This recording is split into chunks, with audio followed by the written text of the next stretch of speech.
রাসূল সাল্লাল্লাহু আলাইহি সাল্লাম বলেন, মান আজমান লি মা বাইনা লাহিয়াইহি ওয়া মা বাইনা রিজলাইহি আজমান লাহুল জান্নাহ। হে পৃথিবীর মানুষ, তোমরা দুইটা জিনিসের জিম্মাদার দাও, তোমরা দুইটা জিনিসের হেফাজত করো, দুইটা জিনিসের যে কোনো মূল্যে সংযত রাখো। রাসূল সাল্লাল্লাহু আলাইহি সাল্লাম বললেন, আমি মুহাম্মদ কিভাবে জান্নাতে নিয়ে যেতে হয় সেটা আমি দেখে নিব, জান্নাতের জিম্মাদার আমি হব।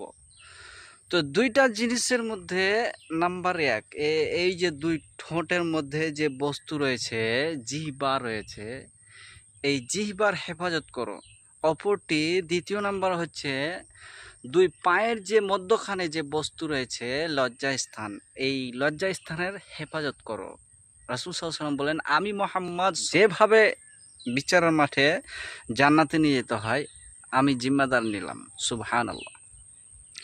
তার মানে হাদিস দ্বারা বোঝা যাচ্ছে যে এই যে মুখের ভাষা, এই মুখের জবান, জিহ্বা এত ভয়ানক একটা বস্তু, এত কঠিন একটা যন্ত্র, যা এই জিহ্বা দিয়ে মানুষকে বিভিন্ন ধরনের গালিগালাজ করতে পারে। এই জিহ্বার দ্বারাই মানুষকে অশ্লীল ভাষা বলতে পারে, এই জিহ্বার দ্বারাই মিথ্যা কথা বলতে পারে, এই জিহ্বার দ্বারাই মানুষকে তুচ্ছ তাচ্ছিল্য করতে পারে, এই জিহ্বার দ্বারাই মানুষকে গালিগালাজ দিতে পারে, এই জিহ্বার দ্বারাই মিথ্যা অপবাদ দিতে পারে, এই জিহ্বার দ্বারাই বিভিন্ন ধরনের অশ্লীল ভাষা বলতে পারে।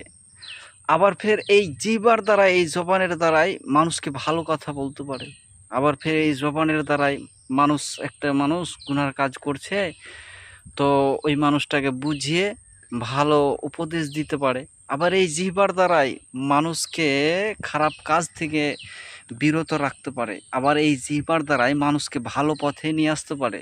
আবার এই জিহ্বার দ্বারাই মানুষ খারাপ কাজ করছে, তো তাকে ভালো বানিয়ে ফেলতে পারে।